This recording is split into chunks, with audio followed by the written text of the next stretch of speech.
Chacune de nos familles est différente de la Sainte Famille. La Sainte Famille, elle a un côté un petit peu inatteignable et en même temps, elle vit des choses qu'on vit tous dans nos familles. Il y a une expérience d'humanisation dans chaque famille. Le petit être humain qui arrive est humanisé par le fait d'apprendre la langue maternelle.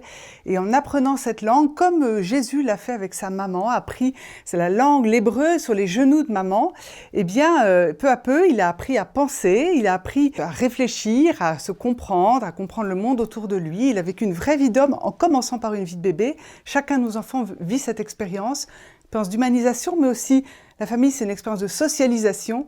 C'est-à-dire que dans la famille, je découvre que tout le monde n'est pas identique. Il y a papa, il y a maman, et entre ces deux pôles très différents, on n'est pas dans un copier-coller avec chacun de nos parents, mais l'autre est différent de moi et je peux exister par rapport à lui et j'apprends à être par rapport aux autres. Donc la première socialisation.